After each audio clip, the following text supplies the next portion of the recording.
duduk. Makasih Kak. Ya, sama-sama. Gimana duduknya udah nyaman? Sudah Kak. Halo, selamat datang. Ini Nara ya yang kemarin WA kakak. Iya Kak. Oke, Nara. Nara dari semester berapa sekarang?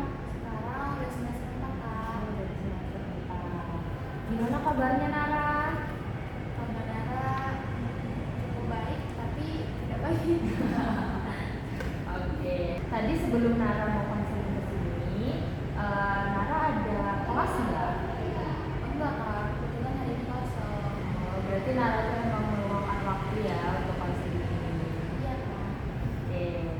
Nah, sebelumnya kakak mau nanya, Nara udah pernah konseling belum sih?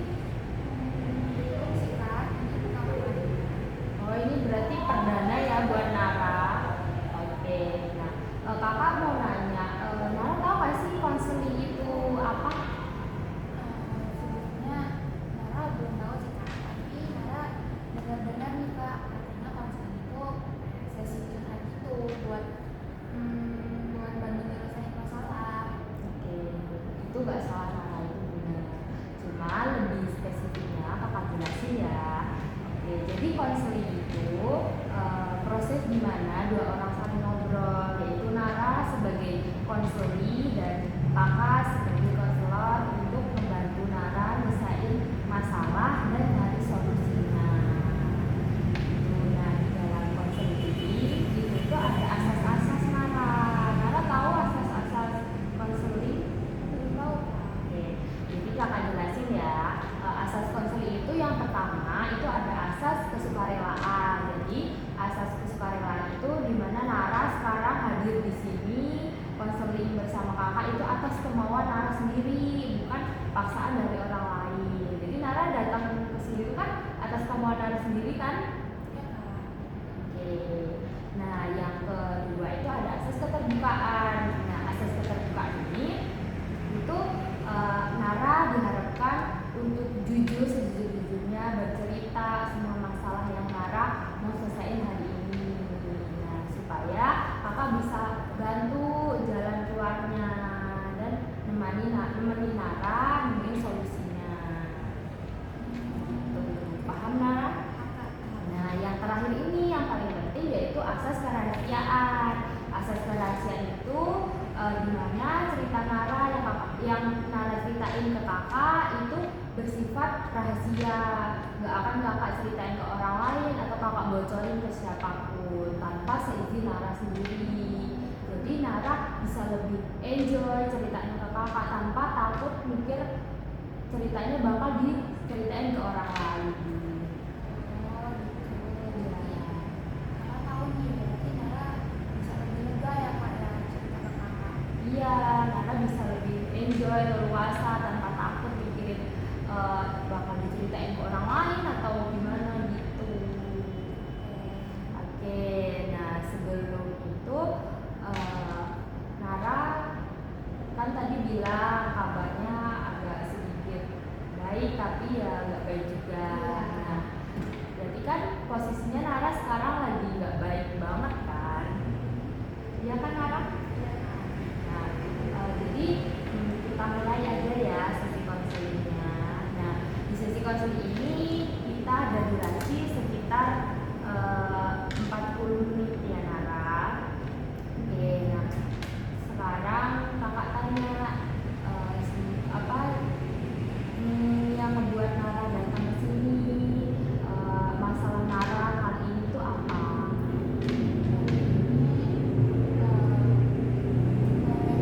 Beberapa bulan ini Kak masih ada struggle karena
membuat kamu jadi sering nunda-nunda kerjain tugas ini, Nara?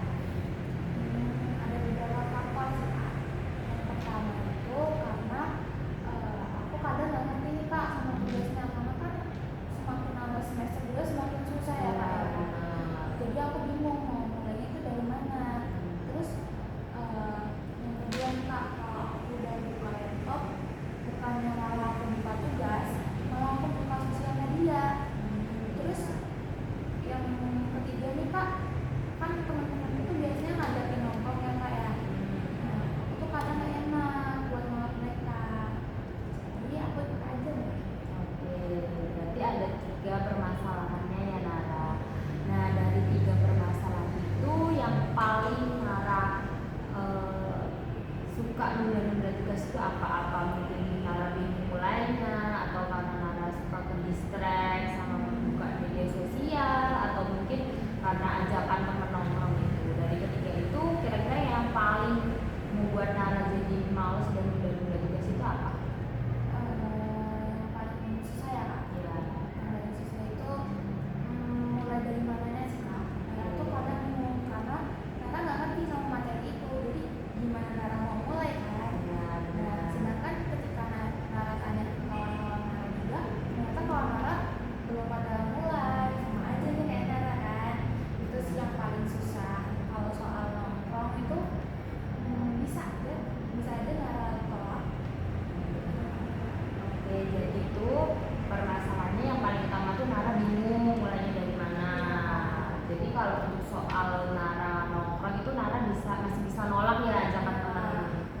Oke, gitu. Aslinya tuh Nara tanpa sadar tuh udah tahu gitu loh cara mengatasinya. Ya walaupun belum bisa sepenuhnya.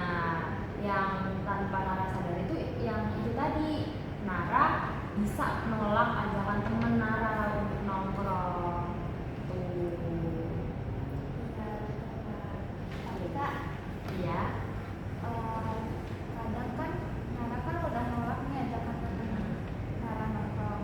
Tapi ketika sudah Nara tolak, Nara bukannya malah mengerjakan tugas. Tadi itu kak malah scroll media sosial. Jadinya balik lagi tetap 3 masalah itu yang paling mengganggu Nara sekarang. Berarti ininya 2 ya, antara Nara bingung mulainya dari mana sama tentang distract-nya Nara ke sosial media. Oke, kakak paham. Sekarang kakak mau Nara coba lihat ini. Di sini ada skala dari angka 1 sampai 10. Nah, di angka 1 ini dimana Nara itu sama sekali nggak ngerjain tugas, bahkan nunda-nunda tugas sampai melewati deadline pengumpulannya. Dan di sini di angka 10 artinya Nara itu kerjain tugas jauh sebelum deadline-nya. Bahkan bisa jadi Nara itu jadi yang paling rajin deh, orang pertama yang memulai tugas. Nah, kira-kira menurut Nara saat ini Nara ada di angka berapa dari angka 1 sampai 10? Kayaknya di antara 3 ya. Oke, Nara sekarang merasa lagi di angka 3. Kenapa di angka 3? Kenapa nggak di angka 1 atau di angka 2? Kenapa ya kak? Kayaknya karena ini deh kak, Nara itu masih bisa buat ngumpulin tugasnya kak. Walaupun terkadang bahkan sering Nara itu benar-benar yang mepet banget sama deadline.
waktunya udah mau habis Nara. Sebelum kakak akhiri, gimana perasaan Nara nih setelah sedikit bercerita? Lumayan lega sih kak, soalnya kan jadi lagi ngerti nih kenapa aku sering menunda tugasnya. Oke, kakak juga senang dengarnya ya. Makasih juga untuk Nara udah mau terbuka hari ini dan meluangkan waktu Nara untuk sini. Nanti kita buat jadwal lagi ya, jadwal lagi untuk sesi pertemuan yang kedua. Oke, Nara. Makasih ya kak. Iya, Kak Ahli ya untuk sesi pertemuan kali ini. Makasih ya kak. Iya, sama-sama Nara. Kalau gitu Nara pamit dulu ya kak. Iya Nara, ayo Kak Arthur.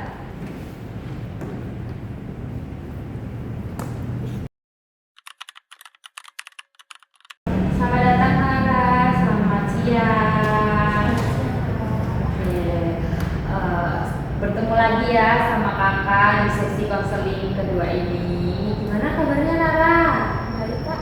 Oke, tadi sebelum kesini ada kelas lagi atau enggak?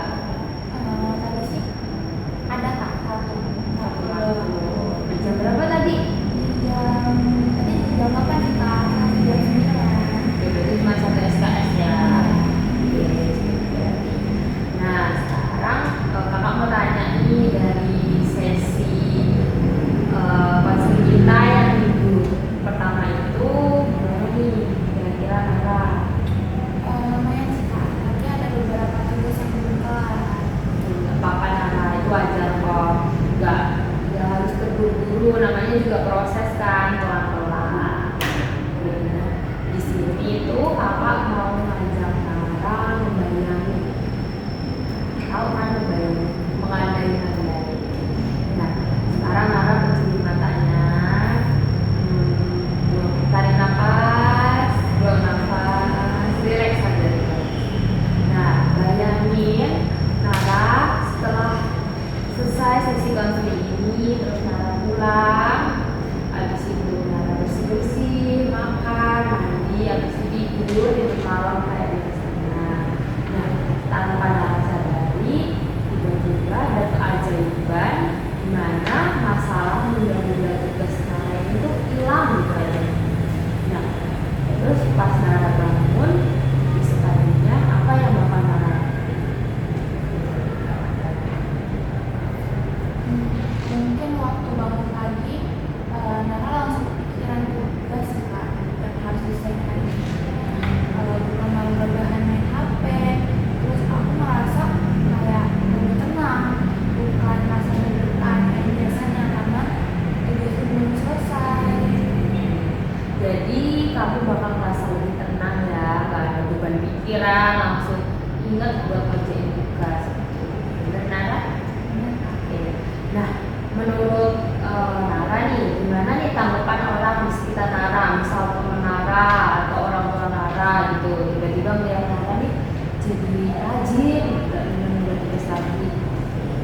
Mungkin teman-teman aku sih kaget sih kak, karena kan biasanya aku tuh yang paling susah nih kak, yang paling sering buat menunda tugas. Terus kalau keajaiban itu terjadi, aku pasti bakal jadi orang yang pertama yang selesai tugas itu kan kak. Terus orang tua juga pasti seneng banget kalau cerita nilai aku bagus ke orang lain. Oke, berarti itu bayangan Nara ya kalau masalah itu semua hilang.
gitu Kak. Nah, karena kebiasaan itu malah tuh jadi lupa waktu dan akhirnya malah kerjain tugas gitu Kak. Karena kan kalau udah scroll HP itu bikin malas mau ngerjain apa-apa lagi di pagi hari. Tujuan pertama Nara itu ubah kebiasaan Nara yang dari bangun tidur langsung buka HP ke yang Nara bangun tidur langsung mungkin ngerjain tugas gitu ya Nara. Nah, kira-kira tuh Nara kalau emang beneran itu bisa nggak Nara ngelakuin? Sebenarnya bisa sih Kak, tapi pasti butuh waktu juga kan Kak. Karena kan itu udah jadi kebiasaan Nara sebenarnya. Jadi Nara harus mulai perlahan-lahan dan kayak mengubah mindset Nara sih Kak, buat pagi lagi buat ngerjain tugas, malah scroll HP terus. Oke, nggak apa-apa. Oke, sekarang kita lihat pakai skala lagi ya, kayak kemarin nih di sini. Kalau kita pakai skala 1 sampai 10 nih, gimana tuh? Gimana kan angka 10 berarti gimana Nara tuh konsisten nih nggak buka HP lagi waktu bangun tidur dan langsung malah fokus ke tugas. Nah, untuk angka satunya tuh gimana Nara masih yang bangun tidur, masih malas-malasan, masih HP.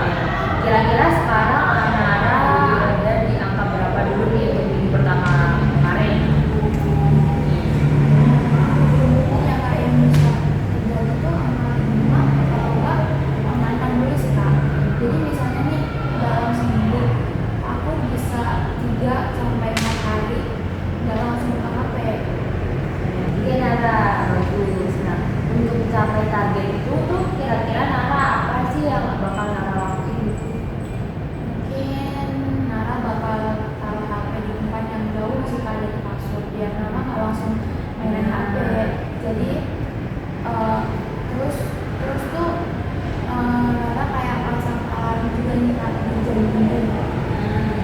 Biar nggak ada alasan gitu Kak buat pegang HP, kan biasanya alarmnya kan di HP ya Kak. Jadi otomatis buat matiin itu kan pegang HP, terus kayak ke-distract gitu kan Kak untuk main HP.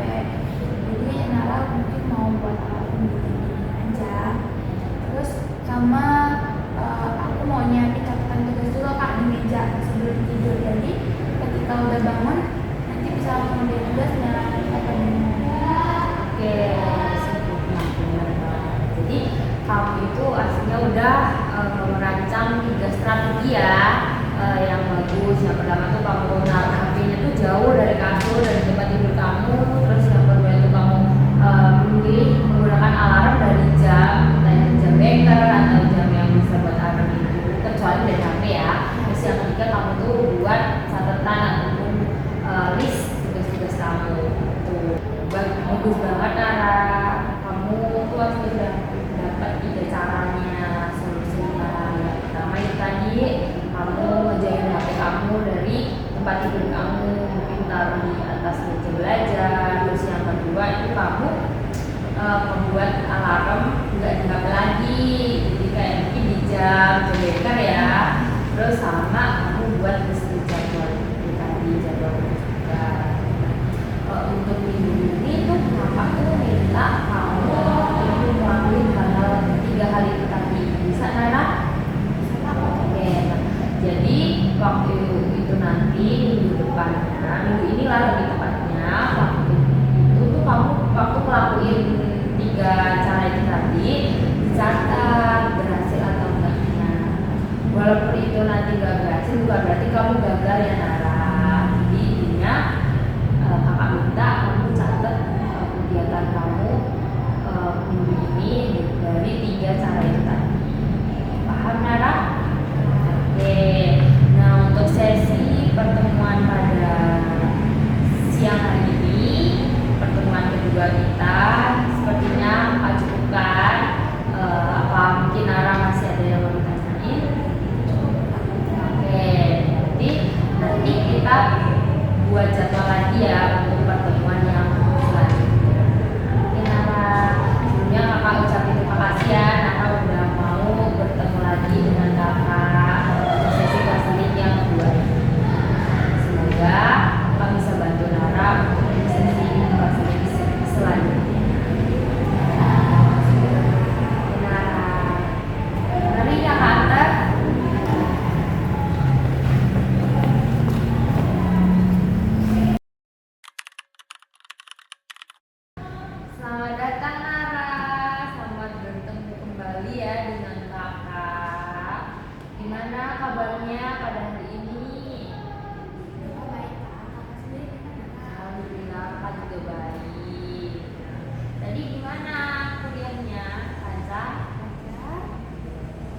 matkul, ada kelas. Belum Kak, nanti sore mungkin jam 3. Oke, berarti hari ini free ya kosongnya. Oke, kita langsung aja di sesi konseling di pertemuan 3 ya kita sekarang minggu ini. Gimana nih perkembangan Nara? Boleh diceritain dong di minggu lalu. Jadi Kak, dari 7 hari itu aku berhasil 5 hari nih Kak memegang HP di pagi hari. Nah, terus 2 hari lainnya masih kegoda sih Kak. Nggak apa-apa Nara, itu wajar kok. Tapi itu udah bagus banget sih Nara, karena kamu udah berhasil 5 hari tanpa memegang HP waktu paginya. Terus di 2 harinya kamu masih ke distrik, itu nggak apa-apa banget. Nah sekarang kita coba lihat nih 5 hari saat Nara berhasil itu ya.